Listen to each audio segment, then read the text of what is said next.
Dieu. Nous allons continuer, certes, à parler de la prière, mais je veux continuer de vous ouvrir les yeux, de brancher certaines choses avec ce bruit. Nous voulons donc continuer de vous expliquer certaines choses par rapport à tout ce qu'on vous a dit hier. Lorsque vous êtes en Christ, qu'est-ce que Dieu voulait faire? Il voulait faire des fils. Donc, l'intention de Dieu en créant l'être humain, c'était d'avoir des fils. Et qu'est-ce que reproduction de sa personne. C'est pour ça qu'il a dit clairement, faisons l'homme à notre image, selon notre ressemblance. Donc ça veut dire simplement, faisons un autre qui est comme nous, pour que l'œuvre que nous avons commencée dans les cieux continue sur la terre.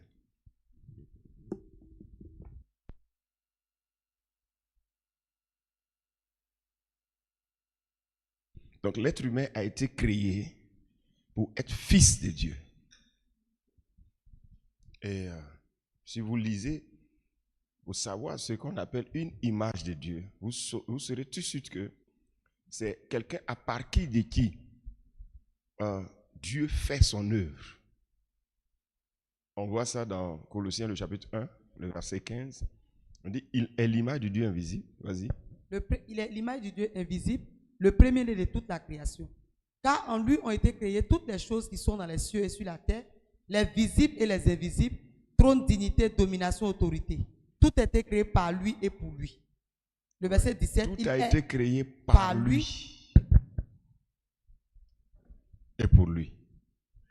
Donc, si vous regardez la suite, plutôt le verset dans Genèse, pour savoir donc, quand Dieu a dit, faisons l'homme à notre image, qu'est-ce qu'il voulait faire?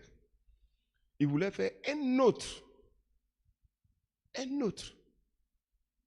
être comme son fils, par qui il ferait toutes choses sur la terre. Est-ce que vous entendez? Par qui il ferait tout. Et tout ce qu'il ferait par lui serait pour lui. D'ailleurs, tout ce que Dieu fait par nous, c'est pour nous-mêmes. C'est pour notre propre gloire. On dit c'est pour sa gloire, mais c'est pour notre gloire. Gloire à Dieu. C'est ce être-là qu'il voulait faire, en faisant l'être humain. Donc, ce être-là ne peut pas donc être un être inhabité par le Saint-Esprit. Amen. Donc, lorsque vous êtes en Christ, lorsque croire en Jésus-Christ ou accepter ce que Jésus dit de lui-même ou ce que la Bible dit de Jésus-Christ, c'est accepter de devenir comme Christ. Maintenant, tout ce que Jésus a fait, c'est pour que cela soit possible. C'est pour que lorsque vous acceptez, que vous deveniez comme lui. Amen. J'ai écrit ça dans un livre qu'on appelle Identification. J'ai écrit ça également. J'ai écrit ça dans un autre livre encore qu'on appelle Identification. Regardez en bas. Est-ce que ça est là? Est-ce qu'il y a des exemples? Ok. Il y a un autre encore. Là. Sur il y a des petits livres qui sont là. Voilà. Il y a tous les livres sur la foi, là, j'ai écrit ça. Dedans. Voilà. Amen. L'homme, il y a deux types de foi. Il faut que vous le sachiez. Il y a la foi d'Abraham, qui est la foi du Nouveau Testament et de l'Ancien Testament. Je veux dire, il y a la foi de l'Ancien Testament, pas forcément la foi d'Abraham. Il y a la foi de l'Ancien Testament. Est-ce que vous comprenez? La foi de l'Ancien Testament est une foi incomplète. La foi pour être sauvée dans l'Ancien Testament, c'est une foi incomplète. Parce que la foi de l'Ancien Testament, croit, c'est une espérance. Il y a la foi de l'Ancien Testament, qui est une espérance Donc, quand tu prends comment on appelle ça, l'agneau que tu t'en vas sacrifier, c'est parce que c'est vrai que tu crois en ce que Dieu dit, parce que tu te dis que ça va enlever ton péché. C'est vrai. Mais là, c'est une foi qui espère. Parce que cette foi-là, si Jésus n'est pas venu, cette foi-là n'est pas validée. Je ne sais pas si vous entendez ça. Si Jésus n'est pas venu, parce que le vrai agneau, ce n'est pas ce que tu sacrifies, ce que les gens sacrifiaient dans l'Ancien Testament. Là. Donc, il faisait ça en l'espérance que le sauveur véritable, le véritable agneau va venir pour faire ce qu'il doit faire. Donc, ce type de foi-là, ça ne change personne. Ça ne transforme personne. Ça ne fait naître de nouveau personne. C'est pour cela que malgré cela, leur péché n'était pas ôté. Le sang des boucs et des taureaux n'ont pas pu enlever. Pourquoi? Pourtant, c'est par la foi qu'ils ont fait ça.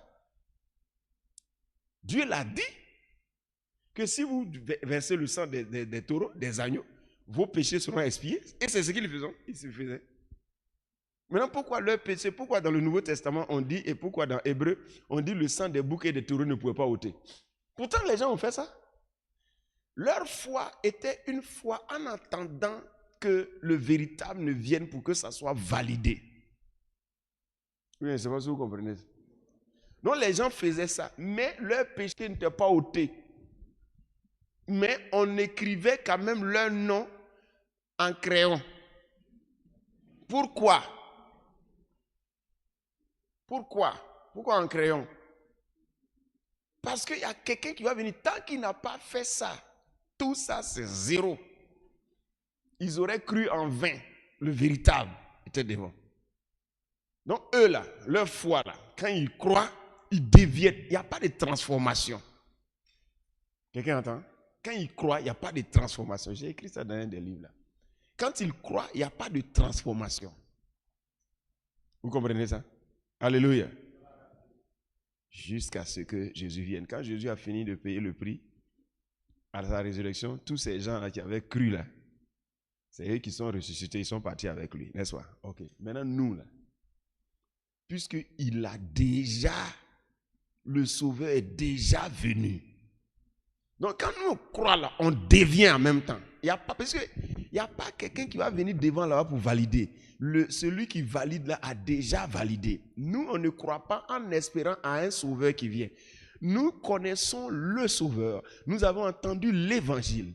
Alors, nous recevons l'Esprit pour être changés en homme nouveau. Quelqu'un comprend ce que je suis en train de dire? Vous comprenez ça? C'est pour ça que quand tu crois, tu deviens en même temps une nouvelle créature. Parce que Dieu avait voulu faire de sa race la descendance de son Fils. Selon ce qu'on lit dans ces temps. Vous savez qu'il y a des révélations périodiques. C'est comme ça. C'est peut-être que vous êtes dans cette église ou bien vous ne savez pas comment ça se passe. Il y a la révélation du temps. C'est avec ça on fait tout. Donc on va parler jusqu'à vous allez entendre un autre passage. C'est-à-dire que si tu ne comprends pas, si tu es religieux, tu ne comprends pas tout ça. Actuellement, c'est Ésaïe 53, verset 10. Si ça t'échappe, c'est que tu n'es même pas connecté. Mais c'est dans ça qu'on puise tout actuellement. Si tu nous envoies derrière, c'est que toi, tu ne sais pas de quoi on parle. On est en train de nous révéler qu'il y avait une descendance dont on ne parlait pas et qui existait. Donc c'est ça que Dieu actuellement nous a fait sortir et puis nous a présenté. Donc si tu ne sais pas comment le Saint-Esprit fonctionne dans une église, tu es là et puis tu ne sais même pas de quoi on parle. On te pose une question, tu t'en vas nous prendre un passage derrière parce que tu ne sais pas. Il faut savoir. Il y a longtemps que tu es dans cette église. Quelqu'un entend ce que je suis en train de dire? La révélation fraîche, c'est à ça on combat. La révélation récente, c'est à ça on fait face. Parce que toutes les attaques qui vont venir là, avant que les attaques n'arrivent là, ou bien même les attaques qui étaient là, les problèmes qui étaient là, Dieu envoie une révélation. C'est avec ça. C'est pour ça que si tu es déconnecté, tu ne peux pas réussir. Quelqu'un entend ce que je suis en train de dire? Ésaïe 53, le verset 10, actuellement, c'est ça qui est là. Il verra une postérité. Donc, il y a une descendance. Donc, nous sommes de la postérité de Jésus-Christ. Nous sommes de sa race. Nous sommes de sa destinée, de sa descendance. Donc, lorsque vous croyez en Jésus-Christ, vous devenez comme lui. Vous êtes donc sa progéniture. Amen. Et si vous associez à ça, Hébreu, le chapitre 2, non, actuellement là, ça c'est hier, Hébreu, chapitre 2, le verset 11. Donc, tu ne peux pas, aujourd'hui, tu dois travailler avec les deux. C'est avec ça qu'on bâtit sa conscience. Qui tu es? Quelqu'un entend ce que je suis en train de dire? Si tu es faible là, c'est que tu n'écoutes pas ton pasteur. Oui. Si tu es faible, tu n'écoutes pas ton pasteur. Parce que c'est avec des paroles qu'on travaille. C'est avec des paroles de Dieu qu'on travaille. Hier, on t'a donné Hébreu, le chapitre 2, le verset 11 à 12. Même si tu veux aller jusqu'au 14. Celui qui sanctifie, ceux qui sont sanctifiés, sont issus d'un seul. Il n'a pas honte de les appeler frères. Quelqu'un entend ce que je suis en train de dire? Il n'a pas honte de les appeler quoi? Frères. Celui qui sanctifie et ceux qui sont sanctifiés sont issus d'un seul. C'est pourquoi il n'a pas honte de les appeler frères. Quelqu'un comprend? Et de l'autre côté, on dit encore, mais voici, les enfants, moi et les enfants que tu m'as donnés. Donc, on voit tout de suite que ça nous amène à Ésaïe, le chapitre 53, le verset 10. Une postérité, une descendance qui lui vient d'où? Qui vient d'où? Une descendance qui provient de Christ. Alléluia. Une descendance. Amen. Une descendance. Gloire à Jésus-Christ. Donc cette descendance-là, c'est d'elle que nous sommes. Qui sommes-nous? Nous sommes la progéniture de Jésus-Christ. Alléluia. Me voici, moi et les enfants que tu m'as donnés. Alléluia. Gloire à Dieu. Et donc, donc, maintenant, voilà ce que je vais vous expliquer. Peut-être pour que vous puissiez savoir. Parce que beaucoup ont du mal à comprendre parce que ce sont leurs yeux qui les dirigent. Alors que non, les yeux ne doivent pas te diriger. Puisque les yeux ne te disent pas toute la vérité sur toi-même. C'est pour cela que j'aime les explications. Beaucoup ont du mal à croire qu'ils ne sont plus les enfants de leurs parents. Pour eux, peut-être ce qu'on est en train de lui dire, non, il faut savoir pourquoi on a donné la fécondité à tes parents. On n'a pas donné la fécondité à des parents pour avoir des enfants. C'est Dieu qui voulait des enfants. Donc quand ton parent t'a mis au monde et que tu croyais que c'était ton parent, oui, c'est vrai que c'était ton parent à cause de la chute. Sinon, si Adam n'était pas tombé, Adam t'aurait dit que on m'a demandé de faire des enfants pour Dieu. Le jour où tu vas rencontrer ton vrai père, je ne suis plus ton père. Mais c'est parce qu'il y a eu chute. Amen. Prenez la Bible. Gad, qui est Gad? Tout cela on dit c'est les enfants de Gad, on dit c'est l'enfant de Léa. Nephtali, on dit c'est l'enfant de Rachel. Mais il faut voir leurs vrais parents. Allons-y dans la Bible. Cherchez, monsieur. Il faut fouiller là-bas. Non, on parle des enfants de Léa et de Rachel. Mais au milieu là, on dit les 12 là, c'est Léa et puis Rachel. Est-ce que c'est vrai? Est-ce que... non, parce que quand on dit c'est Léa et puis Rachel, on dit ça, mais c'est parce que c'est Rachel qui a donné sa servante à son mari pour que la servante fasse enfant pour elle. Donc c'est pour ça qu'on considère Nephtali comme enfant de Rachel.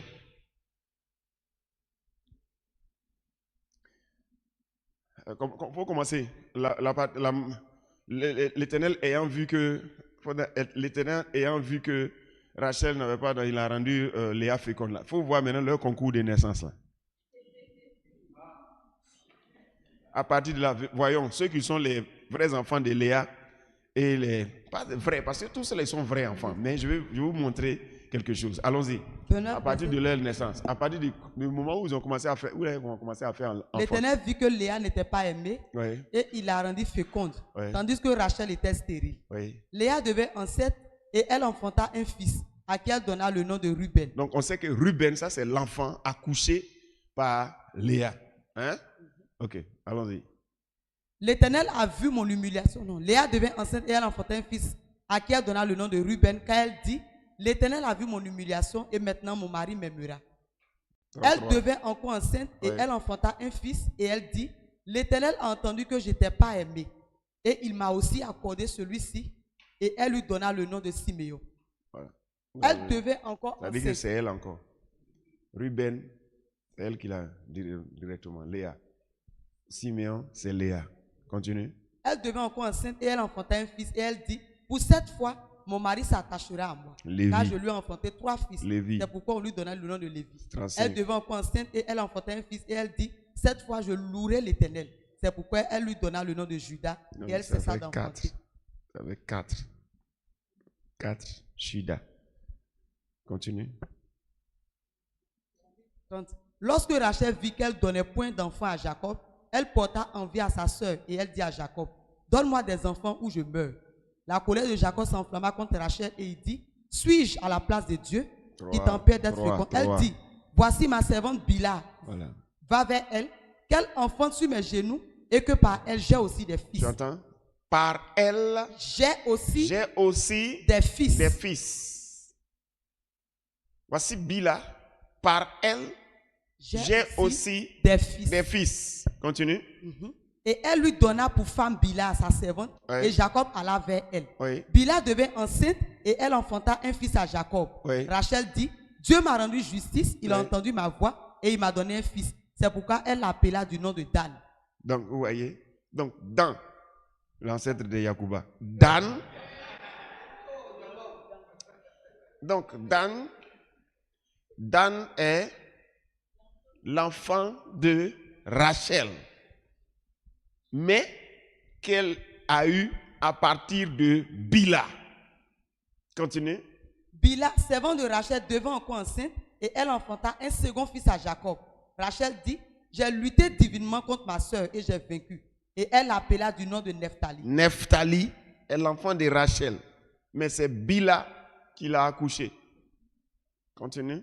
Léa, voyant qu'elle avait cessé d'enfanter, prit Zilpa, sa servante, et la donna pour femme à Jacob. Zilpa, servante de Léa, enfanta un fils à Jacob. Léa dit, quel bonheur! Et elle l'appela du nom de Gad. Gad, enfant de Léa.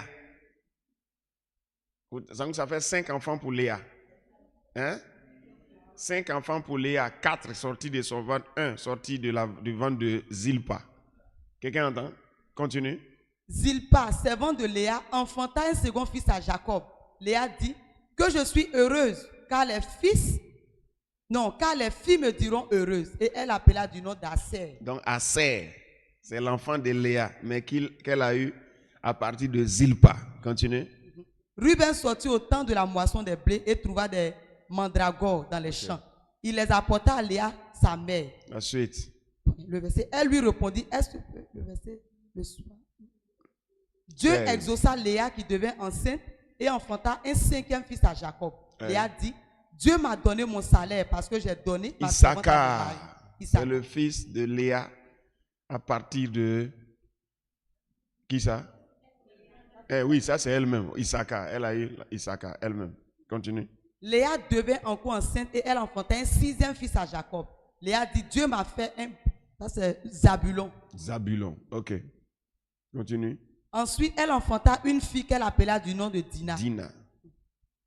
Ensuite. Dieu se souvint de Rachel, il l'exauça et il la rendit féconde. Elle devint enceinte et elle enfanta un fils. Et elle dit, Dieu a enlevé mon opprobre. Elle lui donna le nom de Joseph. Bien. Vous comprenez tout ça? J'espère que vous comprenez. Donc, tout ça nous est donné pour que nous puissions comprendre quelque chose. Plusieurs fils de Dieu ont du mal. C'est ce qui fait qu'ils meurent. On ne peut pas te dire que tu as tel truc et puis tu es assis dessus. Parce que tu te crois homme. Parce qu'en fait, on ne t'a pas expliqué bien la chrétienté. La chrétienté, ce n'est pas simplement être à l'église et puis chanter. Hein. C'est la divinité. En fait, il y a eu chute de l'homme. Dieu dit, faisons l'homme à notre image, selon notre ressemblance. Et cette ressemblance-là n'est plus parce que l'homme a pris l'arbre de la connaissance du bien et du mal et il est mort. Mort, ça veut dire mort spirituelle. Ça veut dire retrait du Saint-Esprit, séparation de Dieu d'avec l'homme. L'homme est devenu un être indépendant. Dieu veut le récupérer. Non, il ne le rattache pas à lui seulement. La mort et la résurrection de Jésus, c'est la nouvelle création de l'humanité. Une humanité nouvelle.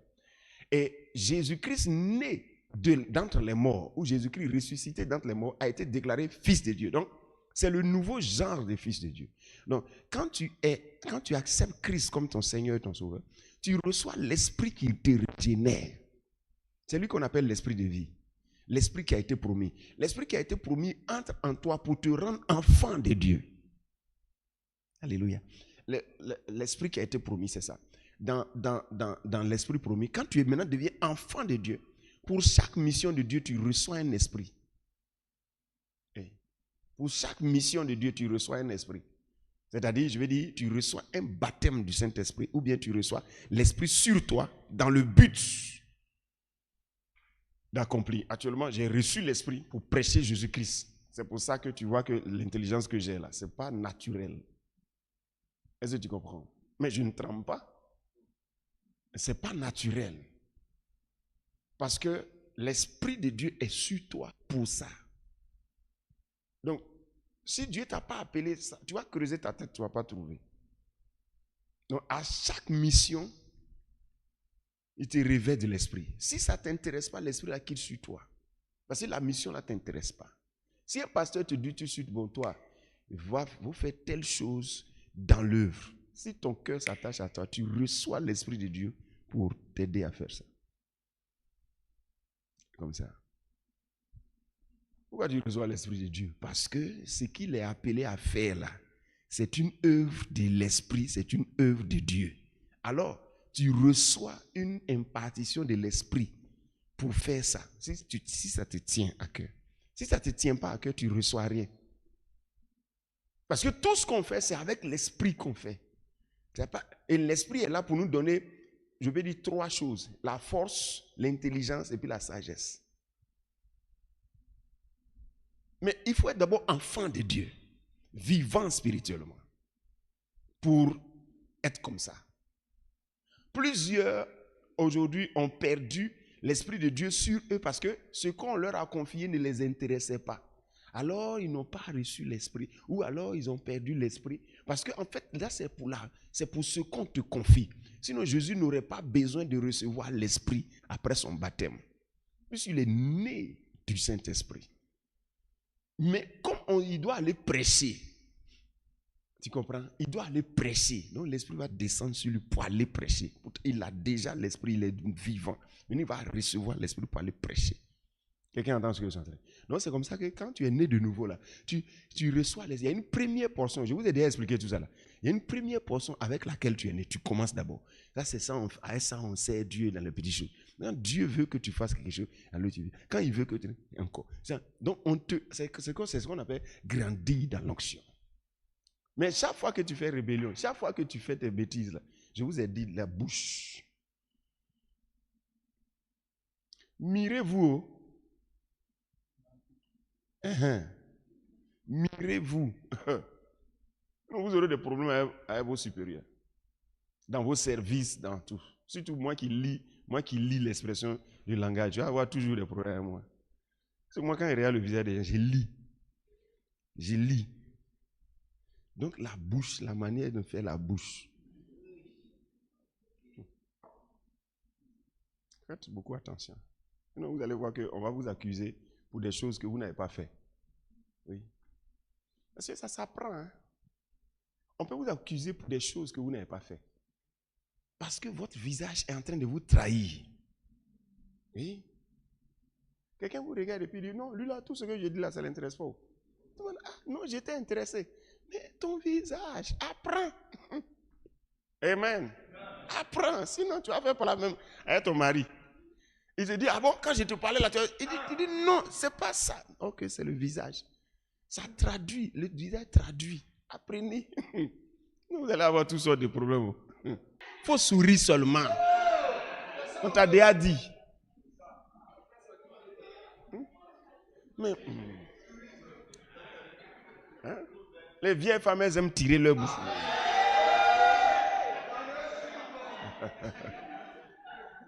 L'expression du visage, c'est important. J'ai prêché, hein, je passais comme ça. Et puis j'ai dit, l'expression du visage. Ah, tu n'as pas vu le mouvement? Oui, il passait comme ça. Mais j'ai regardé.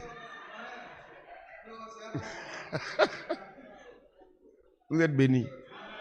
Asseyez-vous dans la présence de Dieu. Donc quand il faut d'abord être vivant. Maintenant tu reçois l'esprit pour la mission. Donc chaque fois qu'il y a quelque chose, les Abigail qui chantent, les Mélène qui chantent, tout ça là, c'est l'esprit qui est sur elles et puis elles font ça. Parce que quand il n'y a pas l'esprit sur toi, tu ne peux pas composer des cantiques comme ça et puis tu composes seulement. Tu composes seulement. Non, non. Il y a un esprit pour ça. Quelqu'un comprend ce que je suis en train de dire? Mais il faut être d'abord fils. Il faut être d'abord né de nouveau. Donc quand vous êtes né de nouveau, quand l'esprit de Dieu est en vous, vous êtes une nouvelle personne. C'est ce que Dieu voulait faire de vous. Alléluia. N'oubliez pas. Maintenant, vous devez connaître, quand le Saint-Esprit est dans toi là, qu'est-ce qu'il est capable de faire? Donc ne croyez pas, plutôt ce que je voulais dire, la puissance de la foi. Ouais, la foi, ça te transforme. Ouais, ça te transforme, la foi. Quand tu crois, l'homme est comme caméléon. Moi, je ne savais pas que les Maguias avaient ça aussi. Hein. Ah, vous ne savez pas que les Maguias ont ça? Un jour, il y a un Maguia. Maguia. Je ne sais pas c'est à qui j'ai montré. Hein. Il y a un Maguia qui est resté sur la peinture jaune, là, sur le mur. Là. Hein? Non, il y avait un Maguia qui était là. J'ai montré ça à quelqu'un un jour. Il y avait un Maguia qui était là. Il est resté là pendant longtemps. On dirait qu'il est mort, je ne sais pas. Mais il était vivant. Je ne sais pas. Qu'est-ce qui s'est passé? Peut-être qu'il est malade. Il était malade, peut-être. Mais il est resté là jusqu'à... Le jaune a commencé à... Le jaune de l'huile, ça a commencé à le prendre aussi. Et il était pratiquement devenu jaune. J'ai dit, donc les Maguias aussi ont ça. Mais pour eux, c'est très lent. Très lent. Alors que le caméléon, c'est très rapide. Les papillons aussi. Mais c'est lent. Très lent. L'homme aussi a ça. C'est pour cela que si l'homme regarde un homme, il va commencer à se comporter comme l'homme là. Si l'homme regarde l'homme jusqu'à les mêmes gestes, les mêmes mouvements, les mêmes façons de faire tout. Parce que l'homme est comme ça. Mais ça a été mis en l'homme dans le but de s'identifier à ce que Dieu va lui montrer. Et donc quand on nous présente Christ, c'est pour nous identifier à Christ. Nous identifier à sa parole. Nous voir comme lui. Et parce que c'est ce que Jésus a fait pour devenir un homme. Fils de Dieu, comment il a fait pour devenir un homme? Il a cru en tout ce que Dieu disait de lui. Il est devenu homme. Ah, tu ne sais pas comment Jésus s'est transformé? C'est par la foi. Il n'y a pas eu que Dieu a mis sa main sur sa tête. Non, non, non. Par la foi. Gloire à Dieu. Gloire à Dieu. Quelqu'un comprend? Lorsque vous êtes en Christ, vous êtes devenu comme Christ. La progéniture de Jésus-Christ, c'est vous. Donc, ne pensez plus que vous êtes... Ce n'est pas pour vous détacher de vos parents. Non, non, non, non, non. Honorez-les, ce sont vos parents. Mais, s'il y a maladie qui est en eux, là, ce n'est pas dans vous. C'est ce que je veux dire. Vous êtes nés de l'esprit. Vous êtes nés maintenant de l'esprit. Ce sont vos parents, mais vous êtes nés maintenant de l'esprit. Donc, ce qui est en Christ, là, c'est ce qui est maintenant en vous. C'est pour cela que vous devez combattre. Vous devez faire quoi? Vous devez faire quoi? Pourquoi vous devez combattre? Parce que le monde est infecté. Les diables sont déjà rentrés. Ils ont fait rentrer les microbes, ils ont fait tout rentrer tout. Donc vous avez besoin de manifester la foi pour résister. C'est pour ça que vous êtes attaqués par des maladies. Mais il y a ce qui est en vous, par l'esprit. Quand vous croyez que vous êtes de Christ, la maladie ne peut pas avoir raison de vous. Parce que ça ne peut pas pousser racine là où il y a l'Esprit de Dieu. Quelqu'un entend? Maintenant, c'est à vous de croire et de dire, de proclamer. Et vous faites de la résistance. C'est comme ça qu'il y a les diables dans le monde pour essayer de vous distraire. Parce que le monde est déjà infecté. Mais vous êtes de Christ. Alors, vous devez combattre. Combattre quel combat? Combat de la foi.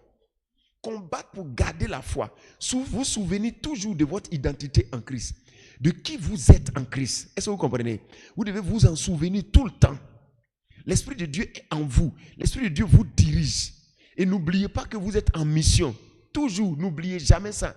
Vous êtes en mission. Vous êtes quoi? En mission. Vous êtes en mission. Vous êtes étranger, voyageur sur la terre. C'est-à-dire quand vous êtes en train de faire les choses, c'est vrai, vous êtes en train de poursuivre des buts, mais ce n'est pas votre but final qui est là. Pensez qu'un jour, vous serez changé.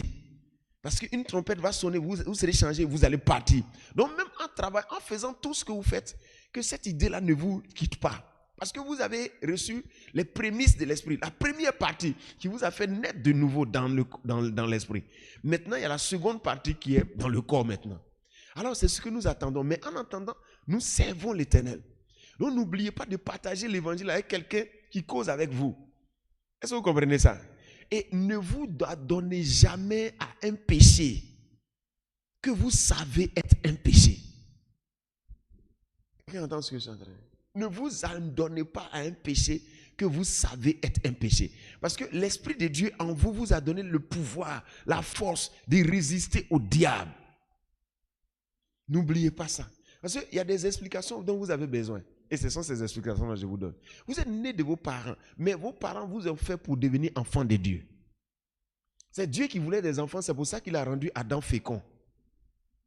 Donc la fécondité d'Adam n'avait pas pour but que Adam ait des enfants. La fécondité d'Adam avait pour but de faire de sorte que Dieu ait des enfants. Adam a été fait à l'image de Dieu pour que l'image de Dieu, là, que ça soit beaucoup.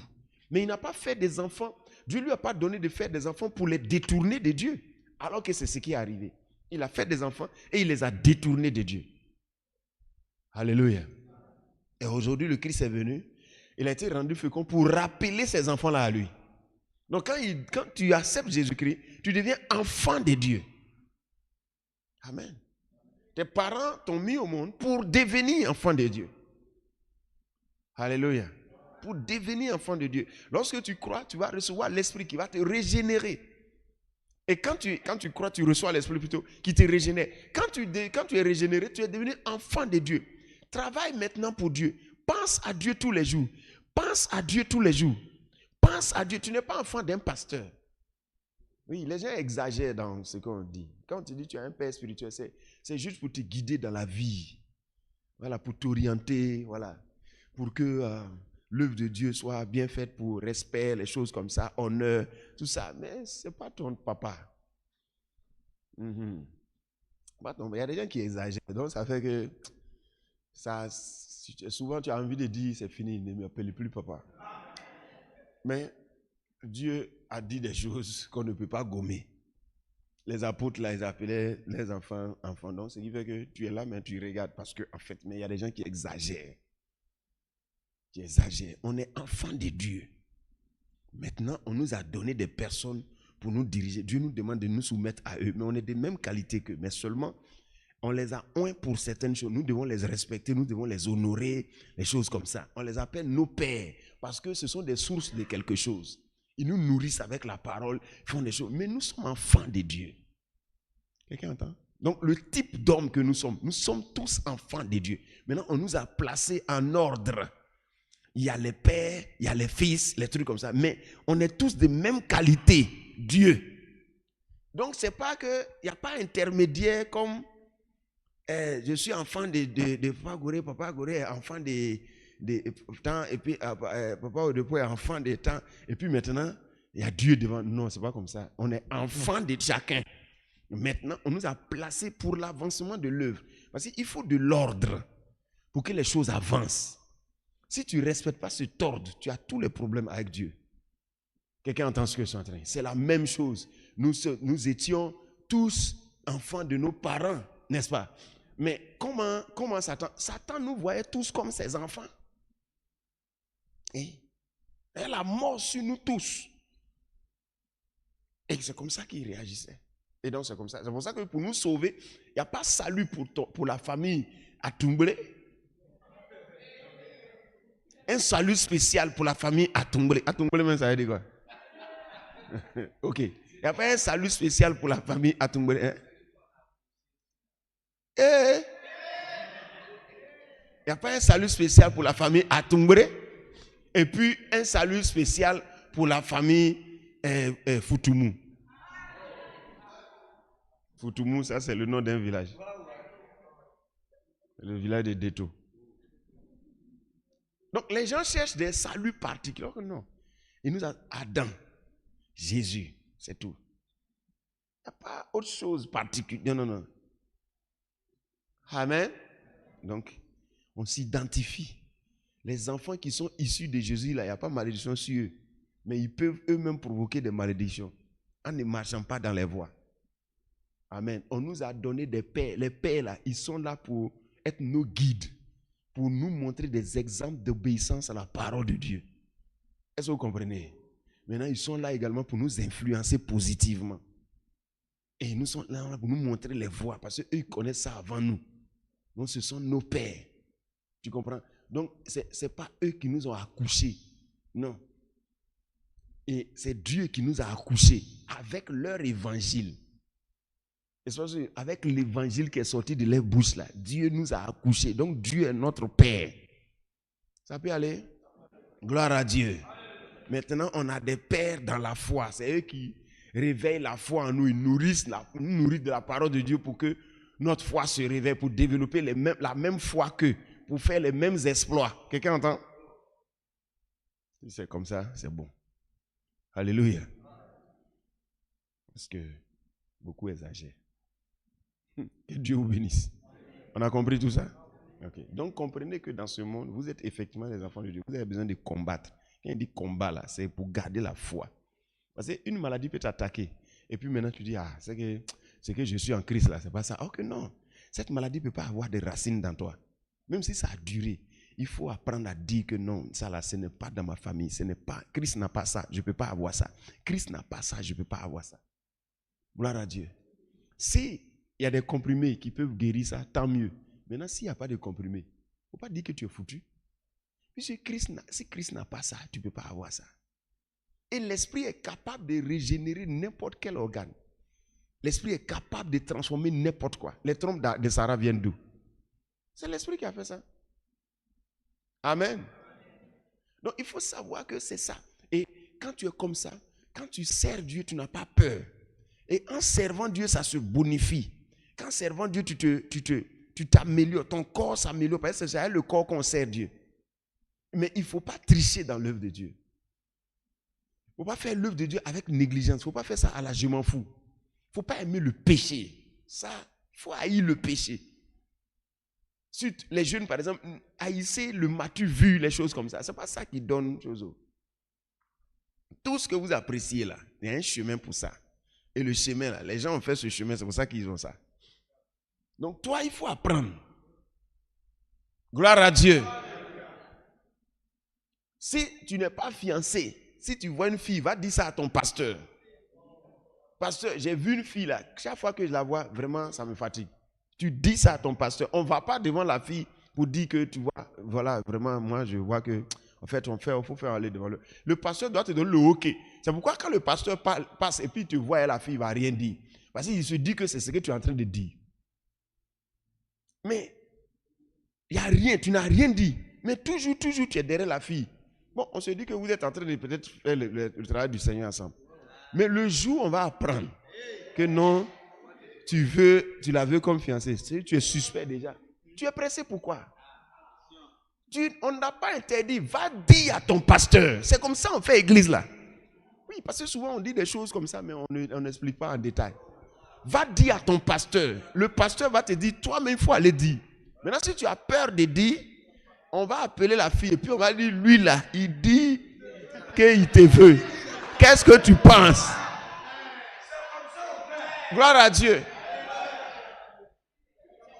Quand on va dire maintenant, si je cache, mais la fille, on dit à la fille, il faut être sincère, tu es d'accord? Oui, je suis d'accord, c'est comme ça. Amen. Pour que vous évitiez, parce que si tu es dans l'impudicité, c'est pas bon. Quelqu'un comprend ce que je suis en train de dire? Tu es dans l'impudicité, c'est pas bon. Alléluia. Donc les jeunes qui ne sont pas encore fiancés, tout ça là, c'est à vous, on dit ça. Les jeunes filles qui ne sont pas encore fiancées, il y a quelqu'un n'est pas encore venu pour dire, on ne convoite pas. On ne convoite pas. Gloire à Dieu. Si quelqu'un vous parle, dis-lui, va parler à mon pasteur. Il ne faut pas lui dire oui. Et puis maintenant tu dis, va parler à mon... Non. Va lui parler d'abord. Alléluia. Soyez ferme, s'il vous plaît. Soyez ferme. Est-ce que vous entendez? Soyez ferme, soyez ferme, soyez ferme. Vous êtes bénis. Alléluia. Les femmes qui vivent déjà c'est-à-dire concubinage et autres, quand les gens veulent vous marier là, ne compliquez pas les choses. Oui. Il ne faut pas demander des choses que le gars il n'a pas. Tu veux quoi? Tu ne compliques pas. Ça se passe bien, puis c'est fini. C'est pas ça? Il ne faut pas aller comploter avec tes parents et puis dire, faites tout, on va le ruiner. On va le ruiner. Lui là, il ne me donne pas l'argent. Depuis on est ensemble, il n'a pas payé. Demandez-lui 25 complets. Là, il va voir. Gloire à Dieu. Levez les mains. Rendez grâce à Dieu. Père, je veux te dire merci. Merci d'avoir fait de nous de nouvelles créatures. Merci de nous avoir sauvés. Merci de nous avoir donné la force pour résister à tout ce qui est dans ce monde. Seigneur, nous voulons toujours te servir. Merci de nous avoir donné le pouvoir également pour résister à tout ce qui est œuvre du diable, les maladies et autres. Je te bénis, éternel notre Père et notre Dieu. Merci de nous aider à continuer, Père éternel Dieu, de marcher dans tes voies et continuer de te servir pour porter du fruit en attendant que tu ne viennes. Je te rends grâce, Père, au nom puissant de Jésus. Quelqu'un dit Amen. Il ne faut pas oublier, pendant que les révélations fortes sont en train de venir dans le peuple de Dieu, au milieu du peuple de Dieu, pour que le peuple de Dieu connaisse plus son Dieu et puisse se rapprocher plus dans le monde, le mensonge est en train de devenir plus fort. Donc n'oublie pas, c'est pour ça qu'il ne faut pas suivre l'homme du monde. Cherche plutôt à le gagner. Parce que le mensonge est devenu fort maintenant dans le monde. C'est vrai, il y a des prédicateurs aujourd'hui qui prêchent la parole de Dieu là, avec de grandes révélations. Mais dans le monde, ceux qui entraînent les gens dans le péché là, et le diable les a rendus très forts là-bas. Donc ils ont ces logiques là. Donc tout discours qui ne glorifie pas le nom du Seigneur Jésus-Christ, tout discours qui ne dit pas que Jésus est le Sauveur, tout discours qui tourne à côté sans présenter le Christ comme le seul Sauveur est un discours satanique. Il faut que tu le saches. Parce que tu vas avoir des discours dans ces derniers temps, on va te présenter le Christ certes, mais on va te dire que ce n'est pas le seul, il y a d'autres chemins. C'est pour cela que Dieu nous a envoyé la révélation pour nous faire savoir que c'est lui et c'est lui qu'on a reproduit. Alors en dehors de lui, il n'y a pas de salut. Quand on prêche là, toi-même tu sais qu'en dehors de Christ, c'est comme si tout est centré sur lui. Alléluia. C'est simplement pour te faire savoir qu'il est le chemin, la vérité et la vie. Nul ne va au Père que par lui. Quelqu'un entend ce que je suis en train de dire? Donc dans les derniers temps, vous allez voir des choses comme ça. Vous devez rester focalisé. Focalisé. C'est pourquoi j'ai dit que vous ne soyez pas des chrétiens de t-shirts et de balais. Parce qu'aujourd'hui, beaucoup ne se préoccupent même pas d'écouter la parole de Dieu. Quand ils rentrent dans une église, c'est à cause des t-shirts de l'église et les balais de l'église. Donc ça fait que c'est ce qui les intéresse, quoi. Ils disent, je suis d'Éden. Moi, je suis de l'église d'Éden. Mais tu lui demandes, as-tu accepté Jésus? Oui, j'ai accepté. Mais quand on accepte Jésus, qu'est-ce qu'il ne sait rien de tout ça. Parce que l'enseignement ne l'intéresse pas. Donc faites beaucoup attention à ça. Ne suivez pas les gens. Les gens viennent, on veut les maintenir, on veut leur expliquer. L'église, ce n'est pas à cause de la peinture que nous sommes là. Ce n'est pas à cause des chaises que nous sommes là. Nous sommes là à cause du message. Tout ce que vous voyez, chaises, infrastructures, t-shirts, tout ça, ce sont des moyens, hein, ce sont le cadre pour envoyer le message. C'est le message qui nous a rendu fils et c'est le message qui nous rend forts. N'oubliez pas tout ça. C'est pour ça que ceux qui ne se connectent pas, vous qui vous connectez, vous êtes connectés aujourd'hui, ne vous déconnectez plus. Parce que vous devez rester connecté jusqu'à ce que vous entendez ce son-là. Si c'est dans 10 ans, dans 20 ans, dans 30 ans, peu importe. Mais ce n'est pas trop loin. Il faut que vous le sachiez. C'est pour ça que vous devez rester concentré dans tout ce que vous faites. Vous devez rester concentré. Quand tu es connecté, chaque matin, il faut te... C'est pour ça qu'on s'en cherche chaque matin. Chaque matin. Alléluia. Chaque matin, veille sur toi-même. Gloire à Dieu. On a déjà fini. Pour toi. Le dernier conseil, pardon.